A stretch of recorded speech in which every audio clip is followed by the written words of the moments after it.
लोग टैली में जितना भी लेजर तैयार करते हैं वो कहाँ से क्रिएट करते हैं? क्रिएट से लेजर। जब हम सारा लेजर बना लेंगे ना, अगर उस लेजर से रिलेटेड रिकॉर्डिंग करना है सिस्टम में ट्रांजेक्शन का, तो हम लोग यहाँ पर भाउचर में जाते हैं। किस में जाते हैं? लेकिन भाउचर एंट्री करने में भी हर तरह के एंट्री को अलग अलग भाउचर में रखा गया है। यानी भाउचर का मतलब एक तरह से रजिस्टर यहाँ पे है। जैसे सेल का जितना सेल का रिकॉर्डिंग है हम लोग सेल रजिस्टर में रखते हैं, परचेज का रिकॉर्डिंग है परचेज रजिस्टर में। तो समझेंगे आखिर किस भाउचर का प्रयोग कब करेंगे। तो यहाँ पर देखिए लिखा हुआ है अकाउंटिंग भाउचर। फिलहाल कुछ ही भाउचर पर आएंगे जो अभी फिलहाल नेसेसरी है, जरूरत है। पहला भाउचर का नाम है कॉन्ट्रा भाउचर, यानी F4। Contra entry is a transaction indicating transfer of fund from, यानी इसका कहता है कि डिपॉजिट इनटू बैंक। आप लोग कभी बैंक में कैश डिपॉजिट करते हैं, या ऐसा भी हो सकता है कि विथड्रॉ कर ले। तो अगर हम लोग विथड्रॉ करते हैं बैंक से, कहाँ से विथड्रॉ करते हैं? बैंक से। अगर पैसा बैंक से निकाल रहे हैं, या transfer one bank to another bank, self transfer जिसको कहते हैं। अब जैसे किसी किसी बिजनेस में डबल अकाउंट होता है अलग अलग बैंक में। अब एक बैंक में पैसा है दूसरे में नहीं है, जिसमें नहीं है उसमें चाहिए, तो हम लोग क्या करेंगे? फिलहाल जिसमें उसका ट्रांसफर कर देते हैं। तो जब हम लोग सेल्फ ट्रांसफर करेंगे तो ये तीनों का जब ट्रांजेक्शन सिस्टम में डालना होगा, तो कौन सा वाउचर होगा? कॉन्ट्रा। यानी bank account DR to cash account अगर एंट्री है तो कॉन्ट्रा, कैश टू बैंक है तो कॉन्ट्रा। या ऐसा है कि हमारा SBI में पैसा नहीं है, हम SBI में पैसा डालना चाहते हैं बैंक ऑफ इंडिया का, तो SBI account DR to bank account, bank of India account. तो ये तीनों का एंट्री किस टाइप के वाउचर में होगा? कॉन्ट्रा में। समझ में आया ये बात? अब अगला है यहाँ पे पेमेंट वाउचर। कौन सा वाउचर है?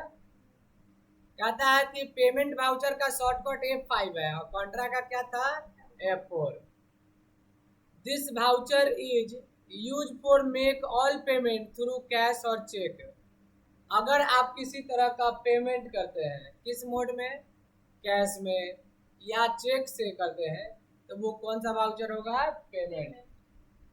जैसे यहाँ लिखा हुआ ledger account who has paid to, यानी जिसको हम पेड कर रहे हैं, या जिस संस्था को पेड कर रहे हैं, जिस व्यक्ति को पेड कर रहे हैं, या जिस खर्चा में पेमेंट, तो वो डेबिट होता है। क्रेडिट में आपका क्या रहेगा? पेमेंट में कैश।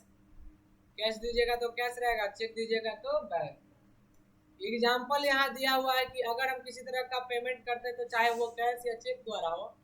जैसे कैश पेड टू राम, अगर राम को हम रुपया दिए तो Ram account DR to cash होगा, तो इसका कौन सा वाउचर होगा? पेमेंट्स। या किसी खर्चा का पेमेंट कर रहे हैं कैश या चेक से, तो वो भी कौन सा वाउचर होगा? पेमेंट्स।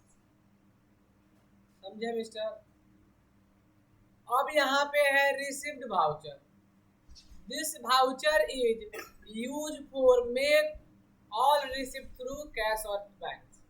यानी हमको किसी से मिले कैश के माध्यम से या चेक के माध्यम से, तो वो कौन सा वाउचर होगा? रिसिव्ड वाउचर होगा। इसका शॉर्टकट क्या होता है? F6।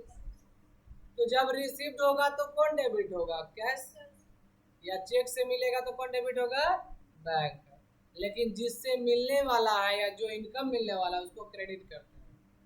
जैसे कमीशन मिला चेक से, तो हमारे पास बैंक अकाउंट DR हो जाएगा, और क्रेडिट में क्या हो जाएगा? Commission receipt. ये कौन सा वाउचर हो गया? रिसिप्ट। या ऐसा है कि कैश रिसीव फ्रॉम राधा, यानी राधा से पैसा मिला है, तो भी यहाँ रिसिप्ट ही होगा।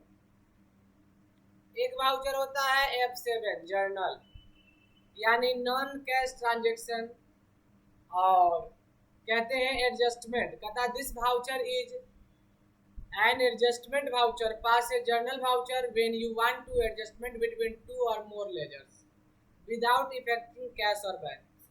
अगर कैश और बैंक पे इफेक्ट नहीं डाले और उसका एडजस्टमेंट एंट्री कर रहे हैं, या उस तरह का हम लोग कौन सा वाउचर में जाएगा? एडजस्टमेंट। जैसे आप लोग पढ़े होंगे प्रोविजन, प्रोविजन पढ़े थे, बताए थे ना? तो अगर हम लोग प्रोविजन का एंट्री करेंगे तो उसमें कैश का रोल ही नहीं है। या अगर हम यहाँ पे कह रहे हैं कि गुड्स लॉस्ट हो गया, मतलब आग से जलकर बर्बाद हो गया, तो यहाँ भी तो कैश में नहीं हुआ। लॉस हुआ तो लॉस अकाउंट दिया, और टू में गुड्स गया इसीलिए परचेज अकाउंट कर दिया। तो इसका कौन सा वाउचर होगा? जर्नल। जैसे लिखा हुआ है आउटस्टैंडिंग सैलरी, तो सैलरी अगर बाकी होता है तो उसका भी कौन सा वाउचर होगा? Journal voucher. अगर एडवांस रहेगा तो भी हम लोग का जर्नल वाउचर हो जाएगा। हाँ, लेकिन अगर एडवांस एक्सपेंस का पेमेंट कर दिए तो वो तो पेमेंट वाउचर हो जाएगा। या एडवांस इनकम हमको रिसीव्ड हो जाए तो वो क्या हो जाएगा? रिसीव्ड वाउचर हो जाएगा फिर। लेकिन अगर ऐसा दिया हुआ कि पहले एडवांस ले दे दिए और बाद में उसका एडजस्टमेंट हो रहा है, तो एडजस्टमेंट वाला एंट्री किस में जाएगा? F7 में। यहां तक समझे?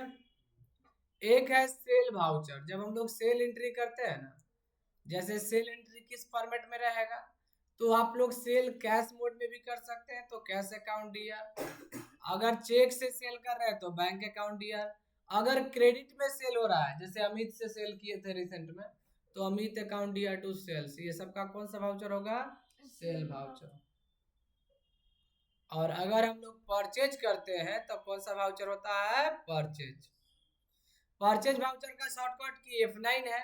कहता है कि this voucher is use for make only purchase entry. जब हम परचेज करते हैं तो परचेज करेंगे तो क्या डेबिट होगा? परचेज अकाउंट दिया। क्रेडिट में क्या होगा? कैश।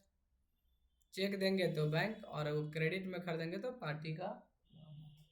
ये सब केस में कौन सा वाउचर होगा? परचेज। एक वाउचर और है जिसका नाम है क्रेडिट नोट। ये सिर्फ एक ही जगह एंट्री यूज होता है ये वाउचर, सेल रिटर्न। एक्सरसाइज 2 में हम लोग सेल रिटर्न का एंट्री करते हैं। तो sale return account DR to customer name, जिससे हमको रिटर्न आया है, तो इसका भी कौन सा नोट होगा? Credit note, alt F6। और अगर हम परचेज रिटर्न कर रहे हैं तो वो कौन सा वाउचर होगा? Debit note. जैसे हम किसी से खरीदे थे और रिटर्न दे रहे हैं तो पार्टी का नाम डेबिट होगा जिससे खरीदे थे, क्योंकि वो रिसीवर है, और क्रेडिट में हमारे पास से परचेज रिटर्न हो जाएगा क्योंकि माल जा रहा है। तो ये कौन सा वाउचर होगा? Debit notes. अब ये सारा एंट्री रिकॉर्ड कैसे करना है तो हम लोग लैब में सीखेंगे।